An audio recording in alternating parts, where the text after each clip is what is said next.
Hey, I'm Courtney Brooke, and this is Hustle for Happiness podcast. We are all on this journey to find happiness, and let's face it, it takes work. And honestly, it's not always rainbows and butterflies. This podcast is dedicated to helping you navigate life and cut through the noise. As a certified life coach, recovering perfectionist, and survivor of the foster care system, I'm all about keeping things real. With my unique outlook on life that is truly infectious, we cover everything from achieving happiness and optimal self-care to stories of those sharing their wisdom and expertise. Thank you for showing up for yourself. Now, let's get started.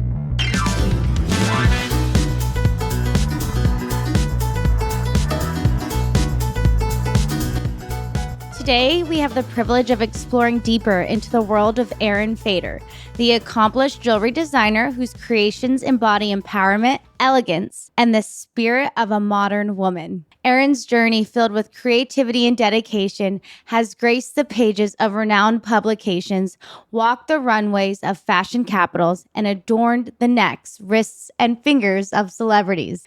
But Erin's story is more than just about jewelry. It's about finding strength, confidence, and beauty in the everyday, and how her designs empower women to conquer the world. Her belief that jewelry is the everyday armor resonates deeply with the essence of our podcast, Hustle for Happiness. In this episode, we'll explore Erin's remarkable journey from her beginnings as a gemologist to becoming a celebrated jewelry designer and the impact of her work on the world of fashion and empowerment. We'll also dive into her personal experiences, including the profound decision of placing a child for adoption and how she's navigated life's changes with resilience, determination, and a relentless hustle for happiness. So without further ado, let's step into Erin Fader's world of elegance, empowerment, and everyday armor on this episode of Hustle for Happiness. I can't believe this is happening. So exciting. We're in San Diego. We met in San Diego at a women's entrepreneur group. And I think that's when our paths were meant to align. 100%. This was years ago. Erin was styling a fashion photo shoot at this women's entrepreneur group. And I was drawn to Erin. But before we get started in this episode, Erin, do you want to just share a little bit about yourself for the viewers and listeners? Absolutely. So I'm Erin Fader, and I'm the owner and designer of Erin Fader Jewelry Design. We are here tonight because we are celebrating actually this evening the launch of our next collection, which is going to be launching in Paris Fashion Week in 3 weeks. So it is a very exciting time. I can imagine. And we're throwing a big party tonight here at the Mission to celebrate and basically to give all of our, San Diego, California clientele and influencers an opportunity to come and see, touch, and feel the collection before we launch in Paris. I mean, when you look back at this, did you think that you'd be here planning for Paris Fashion Week? Not to mention these influencers. She has a solid following of just this community. I feel that through your Instagram and, the energy, again, you give off, you attract, and I'm sure everyone wants to support something so amazing with your name on it. Oh, thank you so Absolutely. much. That means so much to me. So, I just feel every day, I'm just so grateful for this community that we built. And it's just, it's constantly just women supporting women, and all of these women that I've met through this journey, they constantly show up for me. And that's just such a big thing for me. It's just showing up for one another and just always being each other's cheerleaders. It's really such a beautiful thing. And that's what we're meant to do for each other. And you're doing it through jewelry. Did you ever think building a community through jewelry was your calling?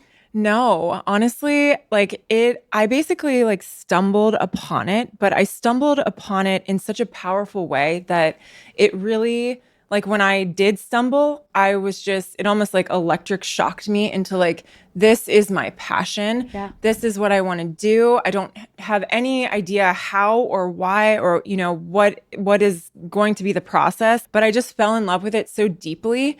And that's the thing that with jewelry for me, I feel it's just such a powerful thing, so much more powerful than just an accessory. And it connects women, it connects, men and women, it connects all genders. And it's a piece that, it's an heirloom. It can be an heirloom. It connects generations. Like it's just so much more powerful than just an accessory. I completely haven't even like until I came across your line, I didn't even think of jewelry in that light. But you can trade it, you can share it, you can talk about it, you can be a community amongst a piece of jewelry that brought you together in that community. How did you fall into jewelry? Did you have a past with it? Or like, because when I think about, and I'm sure the listeners here, like I've always wanted to start something, but I don't know how. And I think that's the thing that limits us all is not knowing, like, or maybe someone's going to take my idea. How do you overcome those thoughts or even back up? But how did you get started with something you didn't even know about? Sure. So I was always an artist growing up, and I was encouraged to be an artist. My mother was an artist. And so I was always like creating no matter what it was. And I studied photography. I studied floral design, costume design. I was always working with my hands, and that's where I found my peace. And so actually, after doing all of those things, and when I was going to community college because I didn't know what I wanted to do, I ended up meeting someone who owned a vintage store. And I had like multiple jobs, trying to support myself at that age. And she was like, come be my first employee. And I started working for her.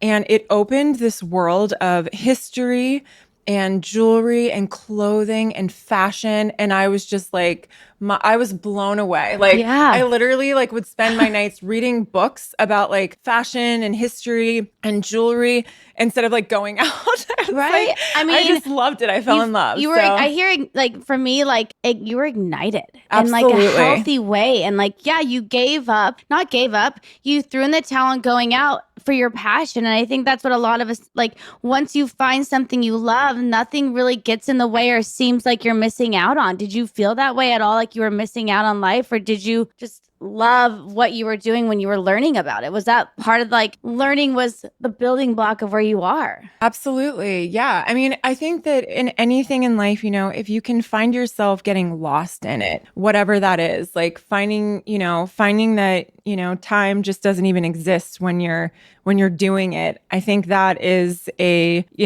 good thing to hold on to. Your jewelry line has so many unique designs. Like it's different. When I saw your jewelry design, it was different. It stood apart. Can you tell us about the inspiration behind your creation and what really you feel sets your brand apart? Absolutely. So I am truly inspired to create affordable luxury jewelry pieces. Yeah. I feel like jewelry elevates the everyday. And we also need to almost go back to the basics in order to do that. So like obviously what you're wearing right now, like a very chic black outfit. Look at how amazing it looks with these accessories that you're wearing. All the jewels, like they help make the outfit. Yeah. And so I am inspired by, creating essential pieces that do that. Also quality pieces that are going to last, that are also affordable to you. So like, there's like basically like 3 different markets in the jewelry world. There's, you've got your, basic like gold plated stuff that's very inexpensive and cheap. And then you have the middle market, and then you also have fine and high end. And we kind of are in the middle market. That's like our comfort zone. And that's where I feel like we can have so much more fun that way. Yeah. Because you can, buy $100, $200 this and like have fun with it instead of $3,000, $5,000. Yeah. But the quality is still there, that it's going to last you forever, because as long as you take care of it, it's well made. And that is to me very sustainable, which is so important. Yeah. And also again, just lets you have fun with accessories. For sure. Which you wouldn't be able to do. You can't do with the cheap stuff because it turns your skin green and tarnishes so fast. Yeah, and you have to throw it away. Exactly. It's frustrating. Absolutely. And then you can't do it with the expensive stuff because you're like, oh my God, I'm afraid I'm going to lose this. Yes. Like there's a time and a place for all of that. Or you save it and you never use it. And it's my God, wait, absolutely. life goes on and it's like, I don't want to ruin it. And it's like, no, we got to use our things. And Absolutely. I mean, if you guys have looked at this jewelry, you're going to want to wear it every day. Like it's sexy. It's amazing. But okay, so we got the quality piece out of the way. Let's talk about the design. You talk about wearing your body armor. Yes. Just break that down for all of us because it's so powerful. It really is. Thank you. Yeah. That means so much to me. I feel like it's been, again, like I told you, I've always felt that jewelry was so much more powerful. When I studied the history and learned the history, it's like, it's the only thing that can be passed down generation to generation. And like mean that like my grandmother or my aunt or someone wore this piece. Like, I mean, it's just so incredibly beautiful. Clothing doesn't do that. Nothing else that we own can do that. And Sentiment. so absolutely. And so, so as far as like the design and the everyday armor part, so I just feel like when we put on our jewelry every day, it is basically a ritual similar to putting on armor. So we put it on to connect with ourselves, to protect ourselves, and to empower ourselves. And it just feels good. Like I can't tell you how many women have told me that like your jewelry changed my life. I didn't really care about maybe putting myself together, or, you know, taking the time to like honor myself because I'm a really busy mom or whatever it is. But now that I have these pieces and I take that time and that whole experience, it literally like changes who I am inside because I feel like I'm honoring myself. And I think that ritual piece is like magnified what you just said about the body armor. It's the ritual we put in, like putting on that jewelry, it, like embodies confidence, embodies your intention. And I'm a super big advocate on being intentional. And if you keep things basic and simple, and then you have that armor or that ring that symbolizes, I'm going to kick ass today, or I'm going to show up, or, you know, you can pass these pieces down without breaking the bank too. And I think that is so like, that's another unification in itself, right? So I'm going to segue into just, you know, it's very evident you faced some various challenges and triumphs in your life. Can you discuss how your personal experience, including the difficult decision to place your child for adoption, has influenced your approach to your business and creativity? Absolutely. So when I was 18, I ended up having an unplanned pregnancy, and it ended up being with like my first love and all of these things. And obviously it was a very traumatic experience, but to answer your question just very specifically without getting into the details, it has inspired everything that I've done because I feel like I got a second chance in life. And I feel like it was a gift from God. And I was chosen to do this because I could, and give a child to someone else who couldn't have that opportunity in their lives. It is the greatest gift of love. And I felt even at that age that was my journey. And I had a lot of struggles and pain and just really challenges before then. And so it was an opportunity for me to shift my life and have a second opportunity to like find my passion, do what I love, and basically, you know, become the best version of myself. Important is yours. Like you didn't have to sacrifice the life of your child to get that second chance. And I think that's really big. And I'm a huge advocate on not this self-care piece, because I think like it's so like it's getting overplayed, but you had to be intentional about that decision, putting your child up for adoption. And what were if you could bring us through, what were some of the emotions that you went through at that time and to make that decision? I mean, so it was just physically and emotionally, I felt like I'm so sensitive. I'm such a sensitive person. And in my soul, I just felt like, you know, there was, you know, a child inside of me that I must bring to life. And I mean, honestly, like I'm not a religious person, like I'm a very spiritual person, but through that time, you know, praying and needing some type of guidance because, you know, I'm hit with the hardest thing in my entire life, you know, ever, honestly. And I came from a religious family. And so just honestly, like other pressures as well, like I didn't have the support of my boyfriend or his family, and I didn't have my family necessarily had their support. So I had to figure it out on my own. And luckily there was this amazing center where I could go move to and live. And, you know, they opened their arms to women going through this situation. And through that journey, that is, you know, I had a beautiful experience throughout it, knowing that I did the right decision. It takes courage, you guys. And we have to acknowledge Erin's piece on just the fact that she had to do what was best for her. And I think we can all love that younger Erin. I think we can love that Erin that had to make that decision that was best for you at that time. You know, that was your best decision for you. And that's super important. You know, I'm on the other side of it. I was the child that gets adopted or got adopted at 9 years old.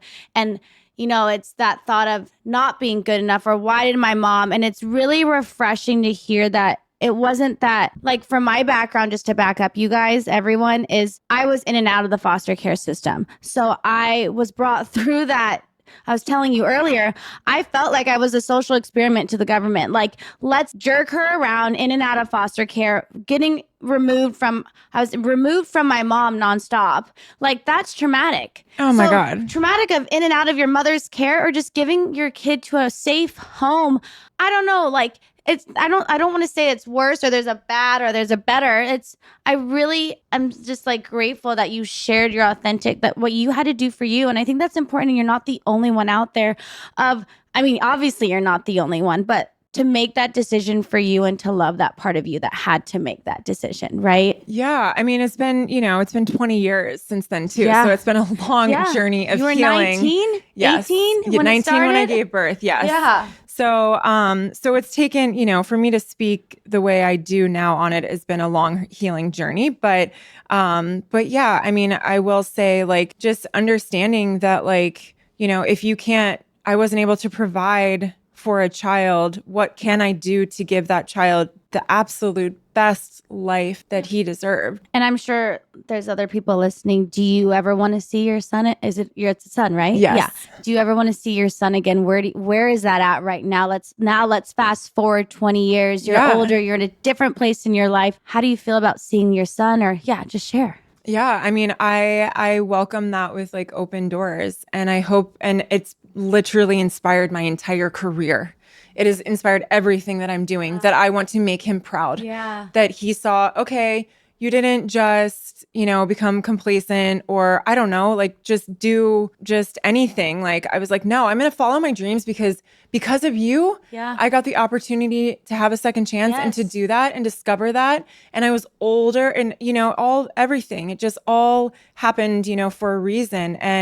And so my drive, it has always been, like, when I do meet him, because I would love to manifest that in my life, and I would love to introduce my son now to him. Yeah. And create some sort of family, if that would ever be possible. Yeah. And just, make him proud.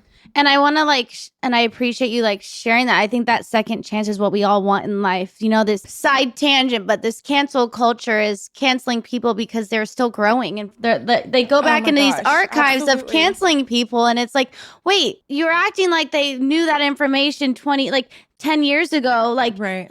You can't allow us to evolve. So I actually commend you. You're allowing yourself to evolve. You're allowing yourself to grow.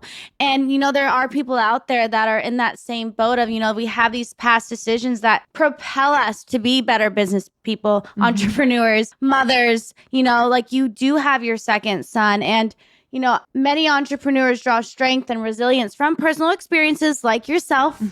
How have your emotions and lessons from your experiences of giving your son up for adoption influenced your entrepreneurial journey? You mentioned that earlier. I want to hear that. Sure. I mean, I don't think that there is anything harder than giving up a child.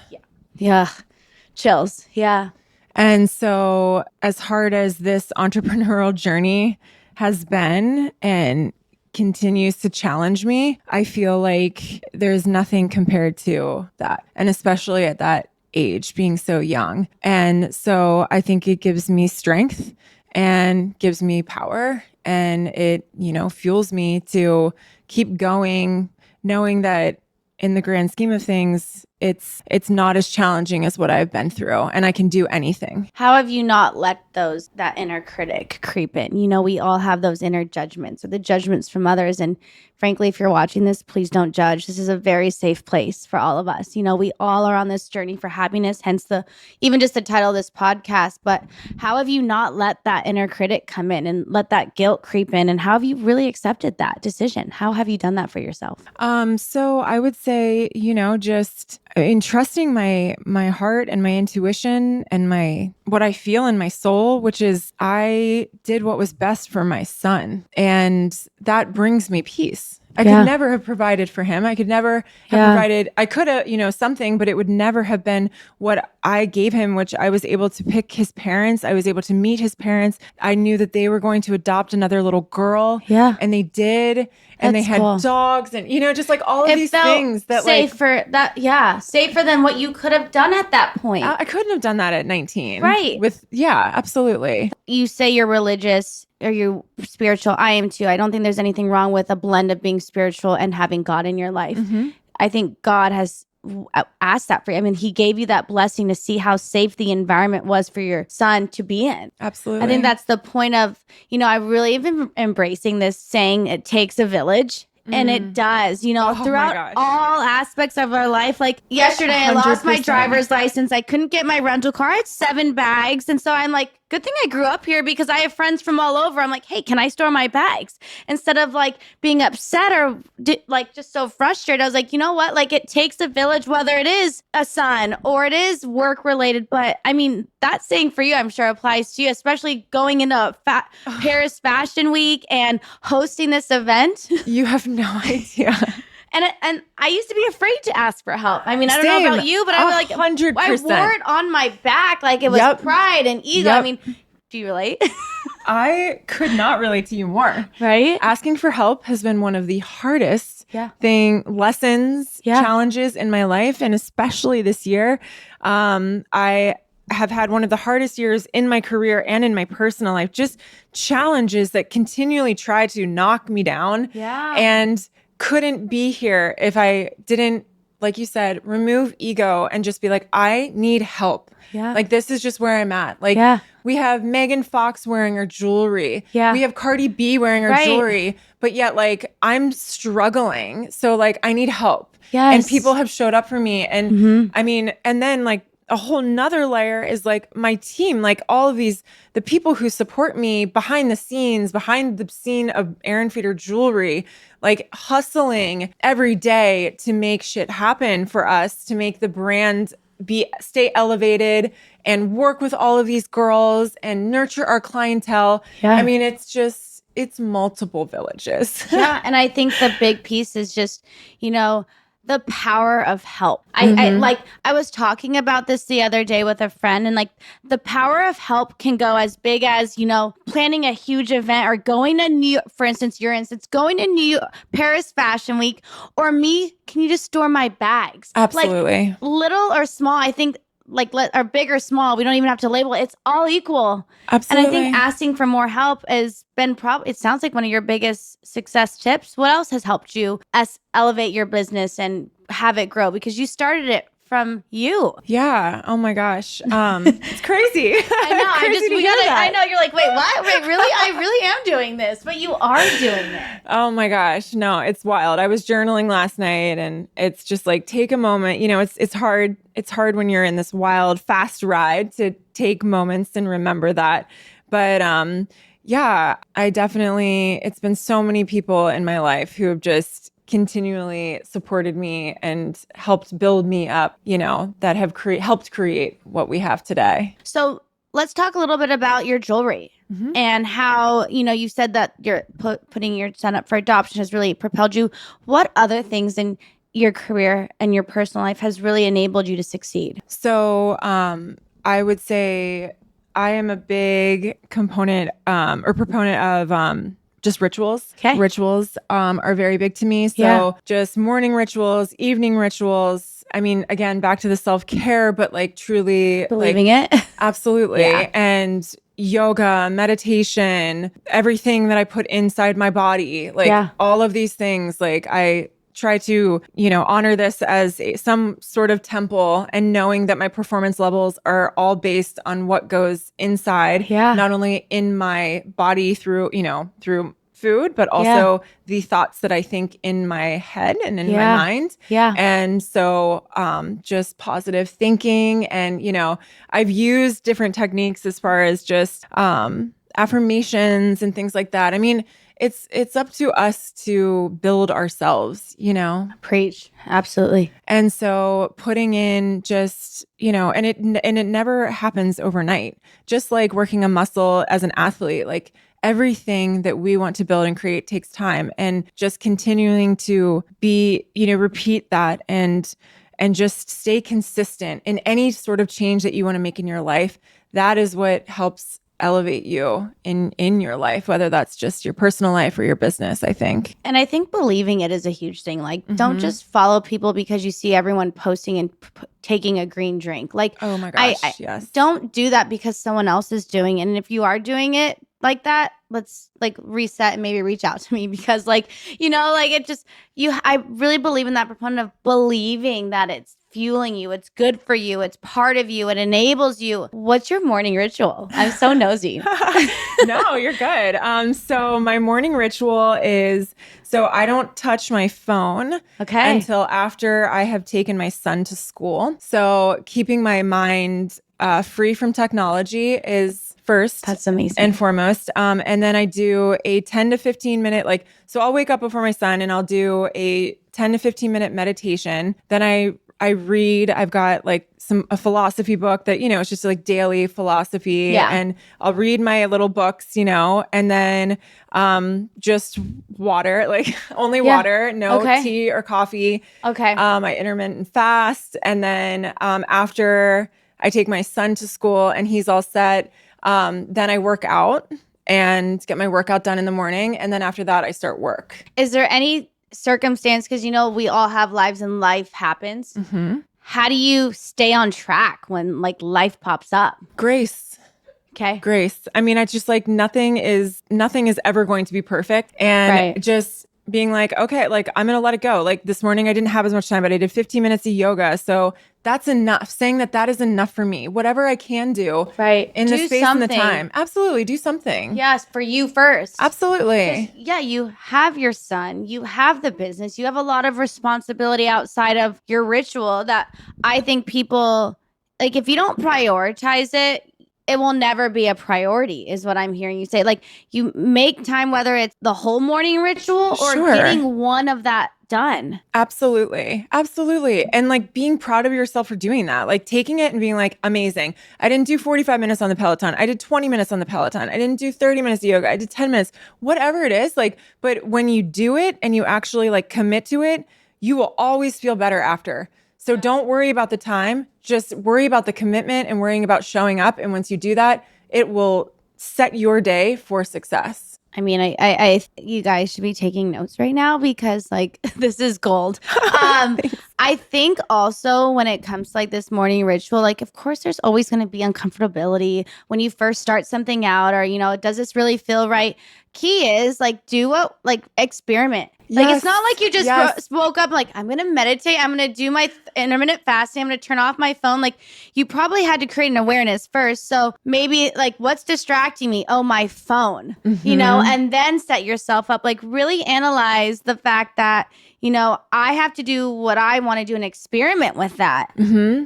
How did you fall into that? What were your morning ritual wasn't always this way, right? Oh my gosh, absolutely. No, truly, getting to the point where I was having severe anxiety and panic attacks because I was spending way too much time on my phone, and I was going to sleep with it at night, and I was waking up in the morning, and I'm what is the common denominator here? Yes. What am I doing? I'm literally killing myself just for work. So it wasn't this just happened for me and I figured out a routine. It was literally my body shutting down and saying, if you don't fix this, we will shut down for you. Right. You have no decision. Exactly. You needed that change. Exactly. It's almost like an emotional rock bottom, I'm hearing. You hit an emotional rock bottom that you're wait, my life is suffering. And, yes. I can take a page out of your book. If it kind of takes away from my life, then maybe I should take away the thing that is taking away my life. Absolutely.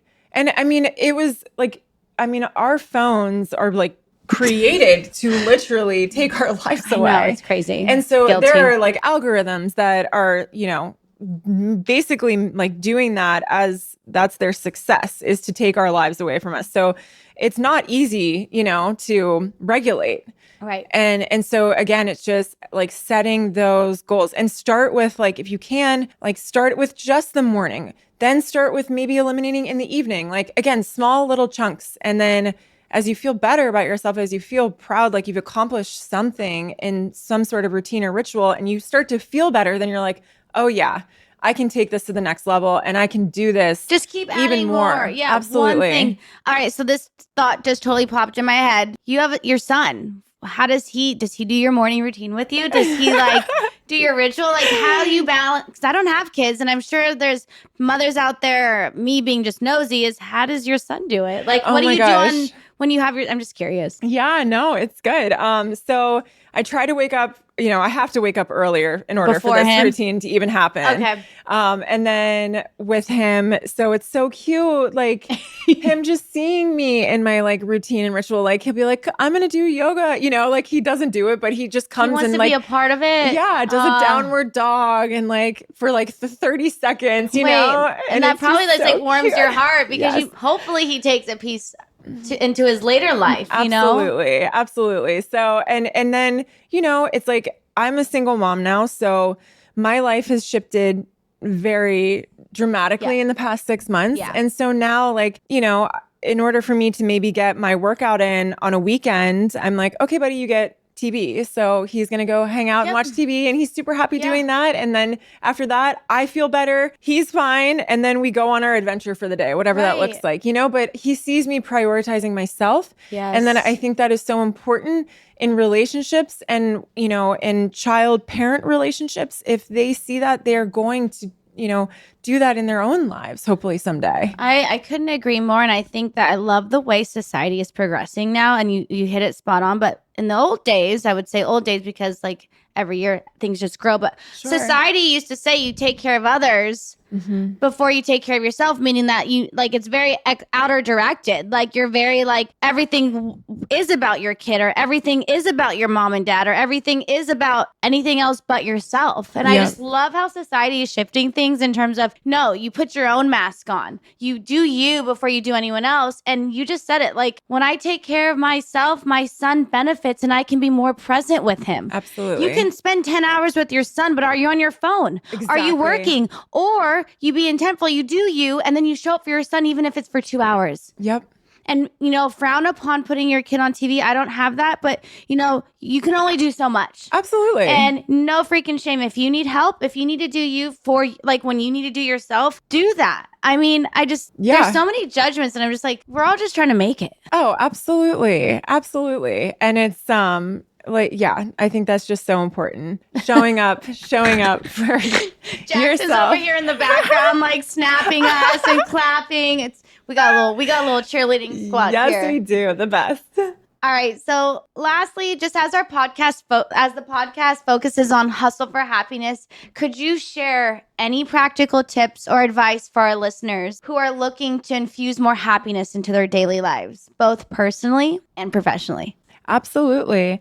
I would say, it can be so simple. It doesn't have to be what it looks like on social media because that is all smoke and mirrors. And it's about how you feel, like every day, how you feel, how you want to live your life. And if you can connect with yourself and do something that makes you feel good, it doesn't matter what it is because you're the only one who matters. Yeah. So it's like whether it's your artistic, creativity using that or, a gift you have, or whether it's like being a server and like loving to be around people, it doesn't matter what it is. Yeah. And social media like does not matter either. It is not reality and it is not real life. And we need to focus on our own lives.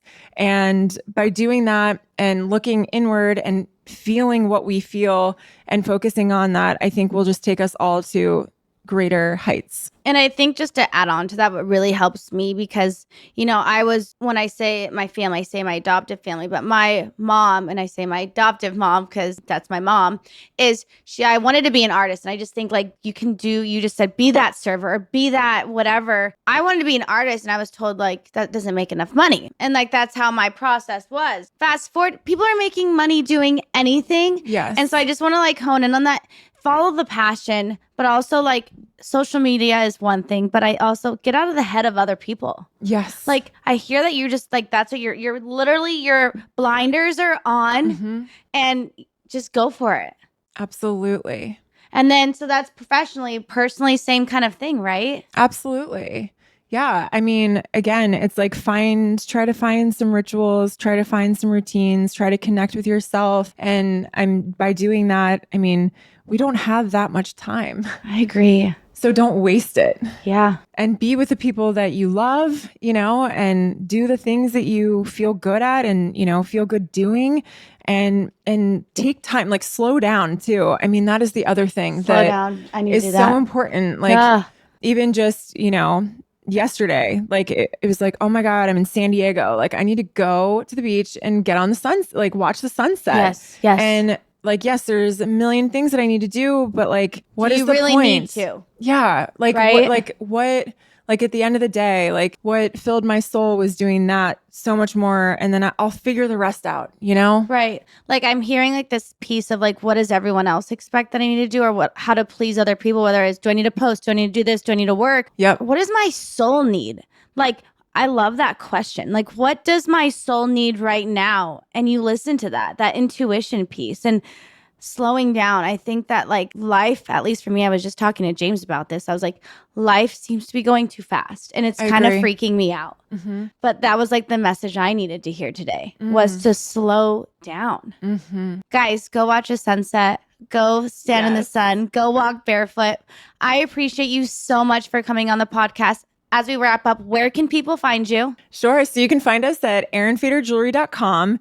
Then on Instagram, we're at Erin Fader Jewelry. And yeah, you can find us in Paris. We'll be in Fashion Week in 3 weeks. And she has a personal account too. What is your personal account? So it's Erin_Fader. So that's going to be obviously more of my personal life and my son and all that stuff. So. And she's going to Fashion Week. Follow her. That's right around when this podcast is launching, actually. So, yay! And then we do have a discount for our Hustle for Happiness listeners. What is that code? Hustle20. Hustle20. All right. Thank you so much. I appreciate you. Thank you for having me. Of course. Erin's story underscores the importance of responsibility, not as a burdensome duty, but as a profound act of love and care. Her willingness to make difficult choices for the well-being of her child exemplifies the raw and heartfelt responsibilities we all bear in our lives. We've learned from Erin that being responsible doesn't just mean fulfilling obligations. It means making choices that reflect our deepest values and the love we hold for those we care about. It's a theme that resonates deeply in her life's journey. As we conclude this episode, I encourage you to take a moment and to reflect on Erin's story and how it might intersect with your own life. Perhaps it's a reminder to embrace responsibility with authenticity, to make choices guided by your values, and to pursue happiness with a genuine determination. Thank you for joining us on the Hustle for Happiness podcast. I hope today's episode left you better than when I found you. Make sure you hit the subscribe button and tune in every Monday to kickstart your week and set your weekly intentions with me. You can find me and HFH on YouTube, Instagram, and TikTok, or online at heycourtneybrooke.com. I firmly believe in the power of sharing. If you know someone else who would benefit from this podcast, please share it with them. And remember, when you work on you, I get to be there.